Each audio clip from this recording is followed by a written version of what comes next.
لله رب العالمين والصلاة والسلام على رسوله الكريم وعلى آله وصحبه ومن سار على نهجه إلى يوم الدين وسلم تسليما كثيرا أما بعد. ہم نے سابق ملاقات میں سورۃ الفلق کی تفسیر لی تھی اور اس میں بیان ہوا تھا کہ اللہ تعالیٰ نے اس صورت میں ہمیں کیسی کیسی شریر چیزوں سے پناہ لینے کا اس کی تعلیمات دی ہے. اس کے بعد آج کی تفسیر بھائیوں ہماری بہت عظیم صورت کی ہے اور وہ ہے سورۃ الاخلاص. تو اس صورت کا نام ہی کافی ہے اس صورت کی فضیلت پر. اس صورت کی فضیلت کے بارے میں کئی ایک احادیث ہیں کہ نبی کریم صلی اللہ علیہ وسلم نے آپ کے پاس ایک صحابی آیا, صحیح بخاری مسلم کی حدیث ہے, کہتا ہے کہ میں آج رات کی نماز میں صرف سورۃ اخلاص پڑھتا رہا. فاتحہ پڑھی, اس کے بعد سورۃ اخلاص ہی پڑھتا رہا اور کوئی میں چیز نہیں پڑھی. تو صحابی سمجھتا تھا کہ شاید میں نے کوئی کمی کی ہے. تو آپ نے فرمایا والذی نفسی بیدہ انہا لتعدل ثلث القرآن, کہ اس ذات کی قسم جس کے ہاتھ میں میری جان ہے کہ یہ سورت جو ہے قرآن کے تہائی حصے کے برابر ہے. صرف یہ چند الفاظ کی صورت قرآن کے تیسرے حصے کے برابر ہے.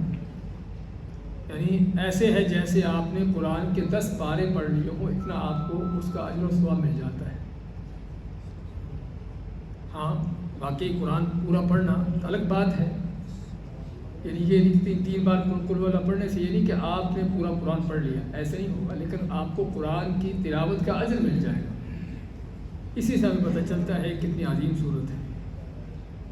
اسی طرح دوسری حدیث میں آتا ہے, عائشہ فرماتی ہیں آپ نے ایک قافلہ بھیجا تو اس قافلے کا امیر جو ہے, اس لشکر کا امیر لوگوں کی جماعت کرواتا, تو جب تلاوت ختم کرتا تو تلاوت ختم کرتے ہوئے ہر رکعت میں ہی یہ سورۃ اخلاص پڑھتا. تو لوگوں نے کہا بھی تم ایک سورت پڑھ لیتے ہو, دوسری سورت کی ضرورت کیا ہے؟ آپ صلی اللہ علیہ وسلم کے جب پاس آئے, آپ کو شکایت کی اس کی, تو آپ نے فرمایا کہ اس سے پوچھو کہ وہ ایسا کیوں کرتا ہے.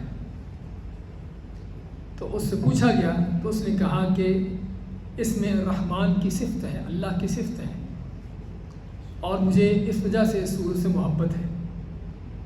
تو آپ میں کہ اسے خوشخبری دے دو کہ اللہ تعالیٰ تم سے محبت کرتا ہے کہ جس طرح تم نے اس سورت سے محبت کی ہے. اسی طرح کا واقعہ قباء کے امام کے بارے میں آتا ہے. مدینہ میں قباء ہے نا, مسجد قباء, اس کے امام کے بارے میں آتا ہے کہ وہ بھی جماعت کرواتا تو ہر رکعت میں ہی دوسری تلاوت کرنے کے ساتھ یہ سورت پڑھتا. تو نبی کریم صلی اللہ علیہ وسلم سے جب ذکر کیا گیا تو اس نے بھی یہی جواب دیا کہ مجھے اس سے محبت ہے, میں کہ تیری اس سورت سے محبت نے تجھے جنت میں داخل کر دیا. یہاں پر اس کے آپ نے میں کہ تجھے اس سورت کی محبت نے جنت میں داخل کر دیا. اور یہی وجہ ہے کہ رسول کریم علیہ السلام اس سورت کو پڑھنے کا بہت زیادہ اہتمام کرتے ہیں. بعد وہ نمازیں ہیں کہ جس میں آپ صلی اللہ علیہ وسلم کی سنت ہے اس سورت کا باقاعدہ پڑھا جانا. کون کون سی نمازیں ہیں؟ فجر کی سنتے ہیں کہ جس میں پہلی رکعت میں سورۃ الکافرون اور دوسری میں سورۃ اخلاص ہے. اسی طرح ابھی مغرب کی سنتے ہیں, ابھی آپ نے مغرب کی سنتیں پڑھی ہیں, اس میں بھی سنت ہے کہ پہلی رکعت میں سورۃ الکافرون اور دوسری رکعت میں سورۃ اخلاص پڑھی جائے. ایسے ہی اور کہاں پر ہے؟ وطر میں, وطر کی دوسری اور تیسری رکعت, دوسری رکعت میں سورۃ الکافرون ہے, تیسری میں سورۃ اخلاص ہے, اگر آپ 3 رکعت وطر پڑھتے ہیں. اسی طرح طواف کی 2 رکعتوں کے اندر اس میں بھی سنت یہی ہے کہ پہلی رکعت میں سورۃ الکافرون اور دوسری میں سورۃ اخلاص. اور بھی رسول اکرم صلی اللہ علیہ وسلم بعض حد تک کہ فرض نمازوں کے اندر بھی پڑھتے ہیں. ایسے ہی نمازوں کے علاوہ بھی اس کو پڑھنے کا اہتمام ہوتا. ہر نماز کے بعد آپ تینوں قل پڑھتے, سورۃ اخلاص اور قل اعوذ برب الفلق، قل اعوذ برب الناس، ہر نماز کے بعد، اور خصوصاً مغرب اور فجر کی نماز کے بعد ان صورتوں کو 3 مرتبہ دہراتے ہیں۔ صبح و شام کے اذکار میں ان تینوں صورتوں کا ورد کیا جاتا۔ سونے سے پہلے کیا سنت ہے کہ آدمی دونوں ہاتھ اپنے منہ کے پاس لائے اور یہ تینوں صورتیں پڑھ کے پھونک مارے اور اپنے جسم پر پھیرے، 3 بار ایسا کرے۔ سونے سے پہلے سنت ہے یہ کام۔ تو کہنے کا مقصد کہ یہ دونوں صورتیں ایک دوسرے کے ساتھ بڑا ان کا گہرا تعلق ہے، سورۃ الکافرون اور سورۃ الاخلاص۔ اور تعلق کیا ہے کہ آپ جو کلمہ لا الہ الا اللہ پڑھتے ہو، ان دونوں صورتوں کے اندر اسی کلمے کے معنی ہیں۔ لا الہ کے اندر سورۃ الکافرون کا معنی ہے کہ اللہ کے سوا اوروں کا انکار ہے، اور الا اللہ کے لفظ کے اندر سورۃ اخلاص ہے کہ اللہ کی توحید کا بیان ہے۔ تو خیر یہ تھی اس سورت کی فضیلت۔ اس کے علاوہ اور بھی ہمارے ہاں کئی ایسی حدیثیں اور روایتیں ذکر کی جاتی ہیں کہ سورت کو 10 مرتبہ پڑھنا، 11 مرتبہ پڑھنا، 100 دفعہ پڑھنا، 200 مرتبہ پڑھنا، لیکن بھائیو وہ ساری حدیثیں ضعیف ہیں۔ ہم نے جو ذکر کی ہیں یہ ہیں حدیثیں جو صحیح ہے سورت کی فضیلت کے بارے میں۔ تو علماء کا کہنا ہے کہ 3 دفعہ سے زیادہ جو ہے اس کا پڑھنا تعداد مقرر کر کے اللہ کے نبی صلی اللہ علیہ وسلم کی سنت نہیں ہے۔ ہاں ویسے آپ جتنی مرضی پڑھنا چاہیں پڑھیں، لیکن تعداد کے حوالے سے 10 دفعہ، لیکن وہ بھی حدیث ضعیف ہے، اس حدیث میں ضعف ہے۔ 10 دفعہ والی بھی حدیث جو ہے اس میں ضعف ہے۔ تو یہ تھا اس صورت کے حوالے سے اس کی فضیلت کے بارے میں۔ باقی اس صورت کا موضوع جو ہے، آپ سورۃ الناس ہم نے پڑھی ہے، اس کا لفظ، اس کا نام کہاں سے ہے؟ قل اعوذ برب الناس سے۔ سورۃ فلق پڑھی ہے، اس کا نام کہاں سے ہے؟ قل اعوذ برب الفلق سے۔ لیکن اس کا نام اخلاص ہے، تو اخلاص کا لفظ اس میں آتا ہے؟ اخلاص کا لفظ اس میں نہیں ہے۔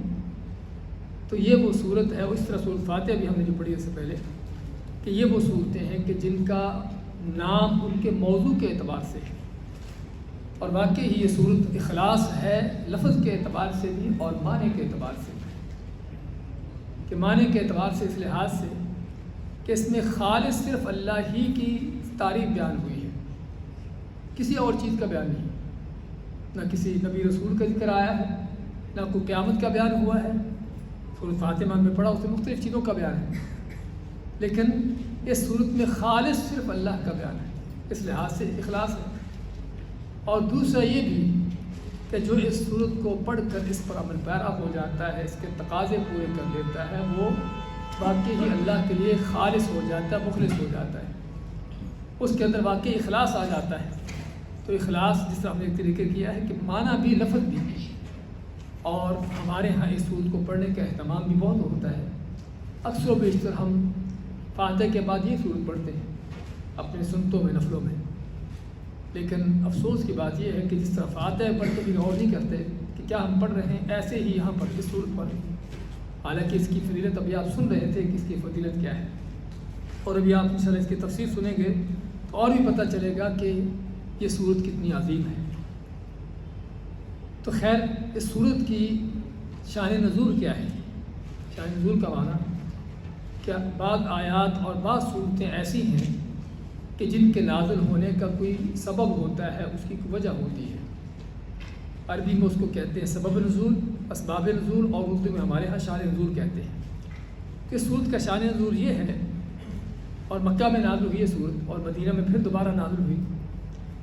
تو اس صورت کے شان نزول کے بارے میں مفسر ذکر کرتے ہیں کہ کافروں نے، مشرکین مکہ نے بھی اور یہودیوں نے بھی آپ سے سوال کیا کہ آپ جس رب کی طرف ہمیں دعوت دیتے ہو وہ رب کون ہے؟ اس رب کی تعریف بیان کرو کہ رب کون ہے۔ اور یہ سوال بڑا منطقی سوال تھا، بڑا ضروری سوال تھا۔ وہ ضروری سوال کس لیے تھا؟ کیونکہ لوگوں کے بنائے ہوئے جو رب ہیں، اور سابقہ زمانوں میں بھی مختلف طرح کے رہے ہیں، ان کے رب ایسے تھے جن کی نسلیں چلتی ہیں، جن کی عیسائیوں کا رب کہ جس کے بیٹا بھی ہے، کوئی بیٹا ہے تو اس کی بیوی بھی ہوگی، ظاہری بات ہے، اگر بیوی ہے تو ساس سسر بھی ہوگا۔ عیسائیوں کا رب، یہودیوں کا رب بھی اسی طرح سے، ان کے رب کا بھی ایک بیٹا ہے، اور بیٹا ہے تو جس طرح بتایا بیوی ساس سسر سارے ہوں گے، سارے رشتے ہوں گے. اور یہودیوں کا رب وہ بھی ہے جو کبھی کشتی بھی کر لیتا تھا، سمجھے نا، اپنے کسی بندے سے کبھی کشتی کر لیتا. اور اسی طرح سے مختلف ہندوؤں کا رب جو کبھی کبھی زمین پر بھی اتر آتا ہے. ایسے ہی بعض قبر پرستوں کا رب وہ بھی کبھی کبھی زمین پر اتر آتا ہے کسی بندے کی شکل میں، یہ نہیں کہ اپنی اصلی ذات میں، کسی بندے کی شکل میں وہ زمین پر اتر آتا ہے. وہی جو مستوی عرش تھا خدا ہو کر اتر پڑا مدینہ میں مصطفیٰ ہو کر. شعر کبھی آپ نے سنا ہوگا شاید، یہ ہمارے ہی کسی کا کہنا ہے. تو کہنے کا مقصد لوگوں کے مختلف طرح کے تصورات رہے ربوں کے بارے میں. کھاتے پیتے بھی ہوں کہ رب، اس لیے ان کو نظر نیازیں پیش کی جاتی ہیں. تو اس لیے کافروں نے، مشرکین مکہ نے بھی، یہودیوں نے بھی آپ سے سوال کیا کہ آپ جس رب کی دعوت دیتے ہو رب کون ہے؟ اس لیے آپ سب سے پہلے کیا پڑھتے ہو؟ قل هو اللہ احد. آپ اس لفظ پر، اس آیت پر غور کریں تو پتہ چلتا ہے کسی چیز کا جواب ہے، کسی سوال کا جواب ہے. کہ جیسے پوچھا گیا ہو کہ اللہ کون ہے، رب کون ہے وہ جس کی طرف میں دعوت دیتا ہوں، کہہ دو کہ وہ اللہ ہے. کہہ دو کہ وہ کون ہے، وہ اللہ ہے. اور وہ اللہ کتنے ہیں؟ احد، وہ اکیلا ہے. اس میں دو چیزیں آ گئی. تو فرمایا کہ قل هو اللہ احد، کہہ دو کہ وہ اللہ ہے جس کی طرف دعوت دیتا ہوں، اور وہ ایک ہے، اکیلا ہے، یکتا ہے. اچھا، اللہ کے لفظ کو کافر جانتے تھے؟ اللہ کے لفظ کو صرف کافر جانتے ہی نہیں تھے بلکہ اللہ کو مانتے تھے. اللہ پر ان کا ایمان تھا. اور میں نہیں کہتا، قرآن اٹھا کر دیکھیے، 10 آیتیں آپ کو ملیں گی کہ کافروں سے جب پوچھا جاتا، مشرکین مکہ سے، بت پرستوں سے جب پوچھا جاتا کہ بتاؤ تمہیں پیدا کرنے والا کون ہے، تمہیں کون روزی دیتا ہے، کون بارشیں برساتا ہے، کس نے آسمان زمین کو پیدا کیا ہے. اور 10 آیات ہیں جس میں سوالات کیے گئے مشرکین سے، کافروں سے. آگے سے ان کا جواب کیا ہوتا؟ فَسَيَقُولُونَ اللَّهُ، اللہ کے لفظ سے کہیں گے کہ یہ سبھی کچھ کرنے والا اللہ ہے. تو اللہ کا لفظ صرف جانتے نہیں بلکہ اللہ پر ان کا ایمان تھا، اور جانتے تھے کہ اللہ ہی حقیقی مالک ہے پوری کائنات کا. اس بات کا ان کا پورا یقین اور عقیدہ تھا، لیکن اس کے ساتھ شرک کرتے تھے. یہ ان کا جرم تھا. ہمارے ہاں بات جو کہتے ہیں نا کہ قرآن میں جس شرک کا بیان ہوا ہے بتوں کا شرک ہے، کہ جو اللہ کو مانتے ہی نہیں تھے وہ مشرک، یہ سراسر جھوٹ ہے. قرآن کی ایک نہیں 10 آیات اس بات کی کھلی واضح دلیلیں ہیں کہ مشرکین مکہ اور ان سے پہلے کافر مشرک بھی، ہر نبی کے جو مخالفین تھے وہ اللہ کو باقاعدہ مانتے تھے، اللہ کی بلکہ مختلف طرح سے عبادات بھی کرتے تھے.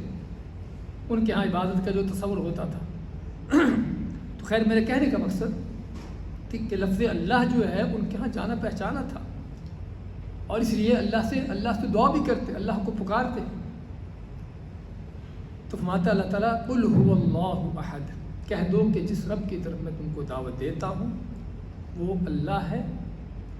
اور لفظ اللہ کے بارے میں آپ کو یاد ہوگا کہ ہم نے بتایا تھا کہ یہ لفظ کس چیز سے ہے؟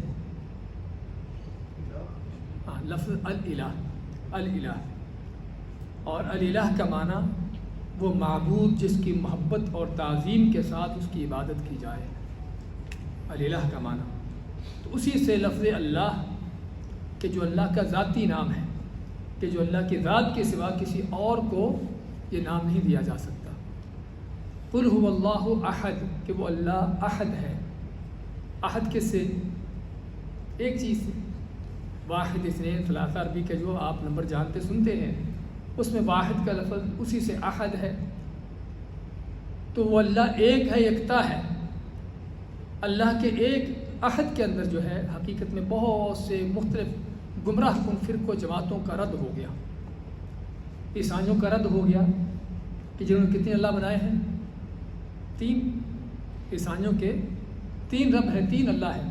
اللہ ہی ہے لیکن 3 ہیں. اللہ باپ ہے، اللہ بیٹا ہے، اور تیسرا اللہ روح القدس ہے. ان کے اللہ ہی 3 ہیں. اب 1 + 1 = 1، اب یہ فلسفہ آج تک کسی کے دماغ میں نہیں آیا سوائے عیسائیوں کے۔ اس میں یہودیوں کا بھی رد ہو گیا کہ جنہوں نے اللہ کا بیٹا بنا دیا، احد ہونے کے اندر وہ اکیلا ہے، اپنی ذات میں اکیلا ہے، اس کے سوا اس کی اور کوئی ذات نہیں ہے، وہ اکیلا ہے، اپنے معبود ہونے میں اکیلا ہے کہ اس کے سوا کوئی عبادت کے لائق نہیں، احد۔ اس میں مختلف طرح کے مشرکوں کا، چاہے وہ آپ کے زمانے کے مشرک تھے یا آپ کے پہلے کے مشرک تھے یا قیامت تک آنے والا کوئی اور مشرک ہے، ان کا رد ہو گیا احد کے اندر۔ احد کے اس لفظ کے اندر ان کا بھی رد ہو گیا کہ جنہوں نے اللہ کو یہ نہیں کہ ایک بنایا بلکہ ہر پوری مخلوق کی اللہ ہے۔ آپ نے سنا ہوگا ایک عقیدہ کیا ہے وحدت الوجود کا۔ کیا معنی وحدت الوجود؟ کہ آپ کو جو کچھ نظر آتا ہے سبھی کچھ اللہ ہے، نعوذ باللہ۔ کوئی انسان ہے، کوئی جانور ہے، کچھ بھی ہے، کوئی درخت پتھر ہے، سبھی کچھ اللہ ہے، نعوذ باللہ۔ وحدت الوجود کا عقیدہ بھی پایا گیا ہمارے مسلمانوں کے اندر، ایسے لوگ پائے گئے ابن عربی وغیرہ اس طرح کے عقیدے رکھنے والے، ان کا بھی رد ہو گیا کہ جنہوں نے کہا کہ اللہ تعالیٰ کے کوئی حصے جز بھی ہیں، اللہ کے حصے جز بھی ہیں، کہ اللہ تعالیٰ کا کوئی ٹکڑا اس سے الگ ہو کر کسی انسان کی شکل میں آ گیا۔ کیا خیال ہے؟ ایسا عقیدہ ہمارے ہاں ہے کہ نہیں ہے؟ کیا کہتے ہیں؟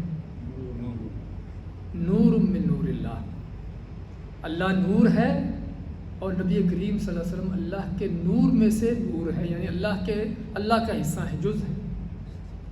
اب ایسے نبی کریم صلی اللہ علیہ وسلم کو نور کہا جائے تو مشکل نہیں ہے، آپ کے ایمان کا نور، علم کا نور، ہدایت کا نور، کوئی شک نہیں کہ آپ اس نور میں سب سے بڑھ کر ہیں۔ لیکن آپ کو نور من نور اللہ کہنے کے پیچھے میں صرف اپنی بات نہیں کر رہا ہوں، کہ عقیدہ ذکر کر رہا ہوں کہ کہتے ہیں کہ اللہ نور ہے، اس کے نور کا حصہ ایک ٹکڑا الگ ہو کر وہ زمین پر آ گیا۔ یہ لکڑی ہے، اس کو اگر تھوڑا سا ادھر سے کاٹ دیا جائے، کچھ حصہ الگ کر دیا جائے، جو الگ ہونے والا حصہ لکڑی ہی رہے گا کہ مٹی بن جائے گا، پتھر بن جائے گا، لکڑی ہی رہے گا۔ اس کا معنی کیا ہوا کہ جو اللہ سے حصہ الگ ہوا نور کا، وہ بھی پھر کیا ہے؟ وہ بھی اللہ ہے۔ ہم چاہتے ہیں ان عقیدوں کو ذرا تھوڑا سا غور کریں کہ کہاں تک انسان پہنچتا ہے، کہاں لے جاتی ہے چیزیں۔ اگر ہم عیسائیوں کو کافر گمراہ کہتے ہیں کہ انہوں نے اللہ کے 3 اللہ بنا دیے، تو ہمارے لوگوں نے کوئی کمی نہیں کی۔ تو احد کا یہ لفظ جو ہے اس میں ان سارے جماعتوں کا، گروہوں کا، ان سبھی لوگوں کا رد ہو گیا کہ جنہوں نے ایک سے بڑھ کر کئی اللہ بنا دیے، اللہ کے کوئی حصے جز بنا دیے، اللہ کی اولادیں بنا دی، اللہ کے شریک بنا دیے۔ احد وہ اکیلا ہے، اس کے ساتھ کوئی دوسرا نہیں۔ جس طرح اپنی ذات میں اکیلا ہے، ایسے ہی اپنے اعمال میں، اپنے رب ہونے میں، اپنے الہ معبود ہونے میں اکیلا ہے۔ اس کے ساتھ نہ کوئی دوسرا رب ہے کہ جس نے کائنات بنائی ہو، بنانے میں اس کا حصہ ہو، اس کی کوئی شراکت ہو، یا کائنات کو چلانے میں اللہ تعالیٰ کے ساتھ کسی کی کوئی شراکت حصہ ہو۔ وہ اکیلا ہے، بنانے میں بھی، چلانے میں بھی، تدبیر کرنے میں بھی، رزق روزی دینے میں بھی، اور ہر طرح کی ملکیتوں میں وہ اکیلا ہے۔ اسی طرح وہ ہر طرح کی عبادتوں میں اکیلا ہے۔ جس طرح وہ اکیلا رب ہے، پوری کائنات کا رب، خالق، مالک اکیلا ہے، ایسے ہی وہ تمام عبادتوں کے لائق بھی صرف وہی ہے، کوئی دوسرا نہیں ہے۔ تو احد کے اس لفظ کے اندر یہ سارے معنی آ گئے۔ تو یہ صرف اکیلی یہ آیت ہی قل هو اللہ احد ہی پورا کا پورا توحید کا عقیدہ بیان کرے۔ انشاءاللہ آخر میں سوالات رہیں گے، بیٹھیے۔ آخر میں سوالات انشاءاللہ آپ کے سنیں گے، بیٹھیے۔ آخر میں 10 کے آخر میں سوال ہوتے ہیں۔ تو احد کا یہ لفظ جو ہے اس میں تمام ان لوگوں کا رد ہو گیا جو اللہ کی ذات کے سوا کسی بھی انداز سے اللہ کے ساتھ کسی اور کو شریک کرتے ہیں، اللہ کے ساتھ کو اور رب بناتے ہیں، اللہ کی ذات کے کوئی حصے جز بنا دیتے ہیں۔ ان سبھی کا رد ہو گیا۔ اللہ مانتا ہے کہ وہ اکیلا ہے، یکتا ہے، اس کے ساتھ کوئی دوسرا نہیں ہے۔ اللہ الصمد، صمد کا معنی کیا کرتے ہیں؟ بے نیاز۔ بے نیاز کا معنی، بے نیاز کا کیا معنی ہے؟ ویسے ہم لفظ کہتے رہتے ہیں لیکن شاید بعض لوگوں کو سمجھ نہ پتہ نہ ہو کہ بے نیاز کا معنی کیا ہے، کہ جو کسی کا محتاج نہ ہو۔ صمد کے بھی عربی میں کئی معنی آتے ہیں۔ صمد کا ایک معنی تو یہ بھی کہ جو کسی کا محتاج نہیں، سبھی اس کے محتاج ہیں۔ یا ایھا الناس انتم الفقراء الی اللہ واللہ هو الغنی الحمید، اے لوگو تم سبھی اللہ کے فقیر محتاج ہو۔ یا ایھا الناس، اے لوگو، لوگوں کے اندر کون کون آتا ہے؟ لوگوں کے اندر سبھی لوگ، سبھی، کوئی آدم علیہ السلام سے لے کر قیامت تک آخری آنے والا سبھی یہ لوگ۔ انتم الفقراء الی اللہ، تم سبھی اللہ کے فقیر محتاج ہو۔ اور اللہ صرف کون ہے؟ هو الغنی الحمید، جو غنی ہے، کسی کا محتاج نہیں، سب تعریفوں کے لائق ہے۔ تو یہ ہے صمد کا ایک معنی کہ صمد جو سبھی اس کے محتاج ہوں، کہ وہ کسی کا محتاج نہ ہو۔ اور دوسرا معنی جو عربی لغت کے لحاظ سے وہ یہ بھی ہے کہ صمد وہ ذات ہے کہ جو صرف ایک ہی ہے، جس کا کوئی حصہ جز اس کا نہیں ہے، اس کے حصے اجزاء نہیں ہیں۔ اصل میں یہ ساری تمہید بیان ہو رہی ہے آگے جو لفظ اگلی آیت کے لیے، اگلی آیت جو ہم پڑھیں گے اس میں پتہ چلے گا کہ صمد کا کیا تعلق ہے، کہ اس کے کوئی جز حصے نہیں، نہ تو کوئی جز حصے ہیں، نہ وہ کسی سے نکلا ہے، نہ اس سے کچھ نکلا ہے۔ اور صمد کا لفظ کسی بڑے اس سردار کے لیے بھی استعمال ہوتا ہے کہ جس کی بڑی اطاعت کی جاتی ہو اور جو اکیلا ہی اطاعت کے لائق ہو، اور کوئی شک نہیں کہ اللہ کی ذات ہی اس کائنات میں اصل وہی ہے جو اطاعت کے لائق ہے۔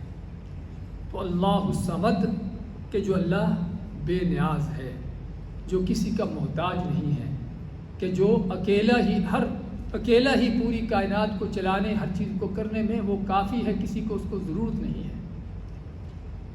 لم یلد، لم کے معنی نہیں، لم کا لفظ جو ہے عربی میں کسی چیز کے نفی اور انکار کے لیے آتا ہے، جس طرح ہم لا کہتے ہیں، اس طرح لم ہے۔ ہاں الگ بات ہے گرامر کے لحاظ سے اس کا استعمال ذرا الگ ہوتا ہے، کہیں پر لا استعمال کرتے ہیں، کہیں لم استعمال کرتے ہیں۔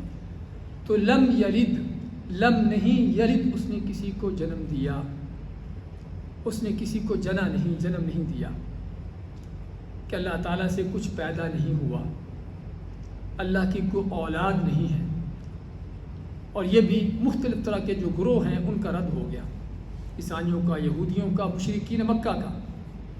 عیسائی تو عیسیٰ علیہ السلام کو اللہ کا بیٹا کہتے تھے، یہودی کس کو کہتے تھے؟ عزیر علیہ السلام کو اللہ کا بیٹا قرار دیتے، اور مشرکین مکہ کیا کرتے تھے؟ ان کا بھی تھا کوئی عقیدہ، وہ فرشتوں کو اللہ کی بیٹیاں کہتے ہیں۔ قرآن کریم اللہ نے ان کا رد کیا ہے کہ ایسے بے وقوف عقل کے اندھے، اپنے ہاں بیٹی پیدا ہونا گوارا نہیں ہوتی ان کو، اپنے ہاں ان کے بیٹی پیدا ہو جائے تو ان کے چہرے بگڑ جاتے ہیں، اور اللہ کی بیٹیاں بنا دی انہوں نے۔ عجیب تمہاری تقسیم ہے۔ تو مشرکین نے اللہ کی بیٹیاں بنا دی تھی، تو اللہ نے ان سبھی کا رد کرتے ہوئے فرمایا لم یلد، اللہ نے کسی کو نہیں جنم دیا، اللہ نے کسی کو جنا نہیں۔ اللہ کی اولاد بنانا بھائیو اللہ کے ہاں اتنی بڑی گالی ہے کہ جس کا آپ تصور نہیں کر سکتے۔ لیکن افسوس کی بات کہ ہر سال 25 دسمبر کو اللہ کا بیٹا ہونے پر جشن منائے جاتے ہیں۔ وہ کرسمس ڈے جو ہے اسی چیز کا نام ہے نا، اللہ کا بیٹا ہونے پر، اور ہمارے بہت سے مسلمان بھی ان جشنوں میں شریک ہوتے ہیں، مبارکباد دیتے ہیں، اور اس سے بڑھ کر بھائیوں کو کفر نہیں ہے۔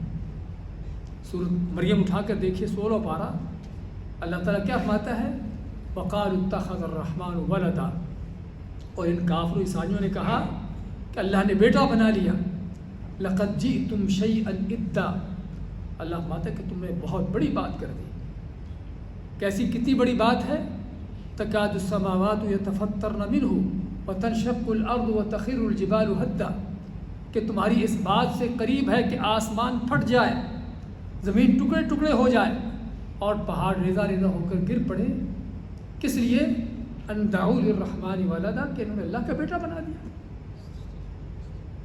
شاید آپ کو تعجب ہو کہ اللہ کا بیٹا بنانے میں اتنی بڑی چیز کیا ہے۔ تھوڑا سا میرے ساتھ تصور کریے کہ کتنی گھنونی بات ہے، تاکہ ہم اس کرسمس ڈے کے حوالے سے بھی جانیں کہ کتنا بڑا کفر ہے یہ. اللہ کا بیٹا بنانے کا معنی کیا ہے؟ ہم اگر کسی کو بیٹے کی تمنا ہوتی تو کیوں ہوتی ہے؟ ایک تو وراثت چلے گی، نام چلے گا، آگے اس کی آگے نسل چلے گی، سمجھے نا. بیٹا جو ہے بڑھاپے میں سہارا بنے گا، اور مختلف طرح کے اس طرح کے مقاصد ہوتے ہیں کہ آگے نام رہے گا، نسل چلے گی. اس لیے عربوں کے ہاں جس کا بیٹا نہ ہوتا تھا اس کو کیا کہتے تھے؟ ابتر. ان نشانیہ کا ابتر سورۃ کوثر پڑھتے نا. تو رسول کریم صلی اللہ علیہ وسلم کو جب آپ کا دوسرا بیٹا بھی فوت ہو گیا تو کافروں نے تانے دیے کہ یہ تو ابتر ہے، یہ تو اس کی تو نسل ختم ہو جائے گی. کیونکہ عموماً ہاں بیٹیاں ہوں تب ان کو شمار نہیں کیا جاتا. ہمیشہ جو ہے عربوں کے ہاں خاص طور پر نسلیں جو ہیں بیٹوں کی طرح منسوب ہوتی ہیں. بیٹا ہے تو آگے نسل چلے گی، بیٹا نہیں تو نسل ختم. تو اس لیے آپ صلی اللہ علیہ وسلم کا جب دوسرا بیٹا بھی فوت ہوا تو کافروں نے تانے دیے. تو اللہ تعالیٰ سورۃ القاصر نازل کرتے فرمایا ان شانئک هو الابتر، کہ تمہارا دشمن ہی وہی ہے دم کٹا، اسی کی نسل ختم ہونے والی ہے. تو خیر کہنے کا مقصد تو اس لیے ہم اولادوں کی تمنا کرتے ہیں تاکہ ہماری نسلیں آگے چلیں. تو اگر اللہ تعالیٰ کے دین کو آگے بیٹا بیٹی ہے تو اس کا مطلب کیا ہے؟ کہ اللہ تعالیٰ کو بھی آگے نسل چلانے کی ضرورت ہے. اور نسل چلانے کی ضرورت اس کو ہوتی ہے کہ جو خود ختم ہو جاتا ہو، کیونکہ ہم نے مر جانا ہے. اس لیے ہمیں اولادوں کی ضرورت ہوتی ہے تاکہ ہمارے مرنے کے بعد ہماری نسلیں آگے چلتی رہیں. تو یہاں پر اللہ کے نعوذ باللہ ختم ہو جانے، فنا ہو جانے کا تصور آتا ہے. اسی سے آپ پتہ چلائیے کہ کتنا بڑا گمراہ کن عقیدہ ہے. اللہ تعالیٰ کو جس طرح ہم کے ابھی بھائیوں نے کہا کہ بڑھاپے میں سہارا بنتا ہے، اولاد سہارا بنتی ہے، اللہ کو سہاروں کی ضرورت ہے. اس لیے اللہ تعالیٰ نے یہاں فرمایا ہے کہ تم نے بڑی بھاری بات کر دی، اتنی بڑی بات کر دی کہ تمہاری اس بات سے قریب ہے کہ آسمان پھٹ جائے، زمین ٹکڑے ٹکڑے ہو جائے، پہاڑ ریزہ ریزہ ہو جائے، تم نے اللہ کی اولاد بنا دی. اور ایک حدیث میں اللہ کے نبی فرماتے ہیں کہ اللہ حدیث قدسی میں فرماتا ہے کہ یہ یشتمنی ابن آدم، کہ آدم کا بیٹا مجھے گالی دیتا ہے. گالی کا دیتا ہے کہ میری اولاد بناتا ہے. اس لیے بھائیوں یہ معمولی سی بات نہیں ہے. یہ کرسمس ڈے اس طرح کی چیزیں بہت بڑا کفر ہے. اس طرح کی چیزوں کے اندر شرکت کرنا، ان کی موافقت کرنا، ان کو مبارکبادیں دینا، اس کا معنی کیا ہے؟ بھی تم جو کر رہے ہو صحیح کر رہے ہو. تو اس لیے ان چیزوں کو جاننے کی ضرورت ہے. اللہ فرماتا ہے لم یلد، اس نے کسی کو جنم نہیں دیا، ولم یولد، اور نہ وہ خود کسی سے جنا گیا ہے، نہ وہ خود کسی سے جنم لیا گیا ہے. کس لیے؟ کیونکہ اللہ تعالیٰ کے ناموں میں سے ہم نام پڑھتے ہیں هو الاول والآخر. اللہ ازل سے ہے، شروع سے ہے، اور ہمیشہ تک ہے، ازل تک ہے، ابد تک ہے، ازل سے ہے ابد تک ہے. تو وہ وہی ذات ہوگی کہ جو پہلے کسی کے نہ تو پیدا ہوا ہے خود، اور نہ اس نے کسی کو جنم دیا ہے. کہ جو پیدا ہوا ہے اس کا مطلب کہ جو پیدا ہوا ہے پہلے نہیں تھا. یہی ہے نا، آپ اور میں پیدا ہوئے ہیں، کسی کی عمر 70 سال ہے، 60 سال ہے، 60 سال پہلے نہیں تھا وہ. کسی کی عمر 50 سال ہے، 50 سال پہلے نہیں تھا وہ. تو اس کا معنی یہی ہے کہ اللہ تعالیٰ کے بارے میں اگر اس طرح کا عقیدہ رکھا جائے کہ اللہ تعالیٰ بھی نعوذ باللہ پیدا ہوا ہے، اس کا معنی کہ کبھی وہ وقت تھا کہ جب اللہ نہیں تھا، نعوذ باللہ. اس لیے لم یولد، اور نبی اکرم صلی اللہ علیہ وسلم کا فرمان ہے کان اللہ ولم یکن شیء قبلہ. صحیح بخاری کی حدیث آپ فرماتے ہیں کہ صرف اللہ کی ذات تھی اور اس سے پہلے کوئی چیز نہیں. اس لیے لم یولد کے اندر کہ اللہ تعالیٰ کسی سے جنم نہیں لیا گیا، کہ جو جنم لیا جائے گا اس آگے جنم دے گا بھی. اور اس کا معنی کہ کبھی وہ نہیں تھا، اب وہ ہے، اور کبھی نہیں ہوگا، جس طرح ہماری حالت ہے. اس لیے اللہ تعالیٰ کے بارے میں یہ عقیدہ ہمارا مضبوط ہونا چاہیے. آخر میں کیا کہتے ہیں؟ وَلَمْ يَكُنْ لَهُ كُفُوًا أَحَدٌ. وَلَمْ يَكُنْ لَهُ كُفُوًا کے معنی وَلَمْ يَكُنْ، لم کے معنی تو نہیں ہو گیا، یکن کے معنی، یکن کے معنی ہے، نہیں ہے. اصل یکن کا لفظ کانا سے ہے. کانا کے معنی تھا ہوتا ہے، یہ فعل مضارع ہے، نہیں ہے. لہو اس کا، نہیں اس کا. کفون، کفون کے معنی کیا؟ ہمسر، مقابل، اس جیسا. ہاں تو یہ لفظ کفواً کا لفظ. احد کوئی ایک، کوئی کائنات میں کوئی بھی اس کا ہمسر نہیں، اس کا برابر نہیں. اور کفو کا لفظ جو ہے اللہ نے اپنے لیے استعمال کیا ہے کسی کے برابر ہونے کے لیے. اور ہمارے یہاں یہ لفظ استعمال ہوتا ہے کفو کا نکاح شادی میں. شاید بھائیوں کو پتہ ہوگا کہ فلاں کا کفو ہے. ویسے تو عربی کا لفظ ہے لیکن بعض اردو میں استعمال ہوتا ہے بعض اوقات. وہاں پر کفو کا معنی کیا ہوتا ہے کہ لڑکا جو ہے لڑکی کے مد مقابل ہے، برابر کا ہے. یعنی برابر کا ہونے کا معنی کہ وہ اپنی حیثیت کے لحاظ سے، اپنے عمر کے لحاظ سے یا اپنی قابلیت کے اعتبار سے، یعنی لڑکے لڑکی کا رشتہ جو ہے وہ جوڑ سے ہی ملتا ہے، جس کو ہم کہتے ہیں. سمجھے نا؟ اس کو عربی میں کہتے ہیں کفو. اور علماء نے، فقہاء نے باقاعدہ اس چیز کا ذکر کیا ہے کہ ہر مسلمان مرد، ہر مسلمان عورت کا کفو ہے، چاہے وہ عربی ہو اجمی ہو، چاہے وہ کالا ہو گورا ہو. سمجھے نا؟ کیونکہ اسلام نے کسی طرح کے امتیاز نہیں رکھا. کلکم من آدم و آدم من تراب. نبی صلی اللہ علیہ وسلم نے کیا فرمایا کہ تم سبھی آدم سے ہو. کوئی افریقی ہو، کوئی امریکی ہو، کچھ بھی ہو، تم سبھی آدم سے ہو. اور آدم کہاں سے ہے؟ وہ مٹی سے ہے. اس کا مطلب تم سب مٹی سے ہو. اس لیے اللہ تعالیٰ نے اصل خلقت کے اعتبار سے بندوں کو ایک بنایا ہے. سبھی انسان ہیں. ہاں الگ بات ہے کہ اپنے تقویٰ، نیکی، پرہیزگاری کے لحاظ سے اگر آگے نکل جاتا ہے، ان اکرمکم عند اللہ اتقاکم. تو اگرچہ بعض علماء نے فرق کیا ہے بعض خاندانوں کے اندر، جس طرح کہ امام شافعی رحمۃ اللہ علیہ، ان کا کہنا ہے کہ ہاشمی قریشی عورت جو ہے وہ غیر قریشی ہاشمی کی کف نہیں. یعنی کیا مطلب کہ قریشی ہاشمی عورت سے صرف ہاشمی ہی شادی کر سکتا ہے، لیکن یہ صحیح نہیں ہے. کیوں صحیح نہیں ہے؟ کہ سیدنا بلال رضی اللہ تعالیٰ عنہ حبشی ہیں، اور ابو بکر صدیق اپنی بہن کی شادی ان سے کرتے ہیں. ابو بکر صدیق قریشی اپنی بہن کی شادی بلال سے کرتے ہیں. اور تو اور نبی کریم صلی اللہ علیہ وسلم نے اپنے آزاد کردہ غلام، کیا نام ان کا؟ زید بن حارثہ، اس کا نکاح کس سے کیا؟ زینب بنت جحش سے، اپنی پھوپھی ذات سے، قریشی ہاشمی سے، پھوپھی ذات سے جو ہے ان کا نکاح کیا. کس لیے؟ کہ تاکہ لوگوں کو بتا دیا جائے اس چیز میں کوئی کسی طرح کا فرق نہیں ہے. ہاں بنیادی جو شرط ہے مسلمان ہونا ہے، اسلام ہے. اگر اسلام ہے پھر سبھی ایک دوسرے کے کف ہیں. اور یہاں پر بھی ہمیں اس چیز کا بھی، اگرچہ اللہ کے فضل سے ان زمانوں میں کافی حد تک یہ تصور ذرا یعنی کہ کم ہو گئے، ورنہ تو ہمارے ہاں ذات پات کا بہت بڑا مسئلہ ہوتا تھا کسی وقت میں. تو البتہ اسلام کے اندر ذات و پاتوں کی کوئی چکر نہیں. ہاں الگ بات ہے کہ ماحول معاشروں کے ان چیزوں کا لحاظ کرنا چاہیے رشتہ ناتوں کے اندر، تاکہ معاملات آگے صحیح چل سکے، آپ دونوں کے آپس میں فہم تفہیم ہو سکے. ان چیزوں کو دیکھنا چاہیے کسی حد تک. لیکن یہ ہے کہ ذات پات کے معاملات ہوں تو بات ہو رہی تھی کفر کے لفظ سے، تو اللہ تعالیٰ کا کوئی کائنات میں برابری کرنے والا نہیں ہے. اگر کوئی برابری کرنے والا نہیں تو اللہ سے آگے ہوگا. ہمارے ہاں بعض اوقات اللہ کو پیچھے کر دیا جاتا ہے اور دوسروں کو آگے کر دیا جاتا ہے. عیسائیوں کا بھی یہی اس طرح کا عقیدہ ہے کہ قیامت کے دن سارے فیصلے کون کرے گا؟ عیسیٰ علیہ السلام کریں گے. اللہ تعالیٰ کو بالکل جو ہے وہ، یعنی دوسرے الفاظ میں کہیے کہ اس کو بالکل فارغ کیا ہوا ہے. ایسے ہمارے مسلمانوں کے اندر بھی. تو خیر کہنے کا مقصد کہ جب اللہ تعالیٰ کا کوئی برابری، اور برابری کرنے والا کہاں سے آئے گا، کیسے ہوگا کہ وہ اکیلا ہی کائنات میں خالق ہے، باقی سارے مخلوق ہیں. وہ اکیلا ہی رب ہے، باقی سارے اس کے بندے ہیں. تو برابری کہاں سے ہوگی؟ برابری کرنے والا کہاں سے آئے گا؟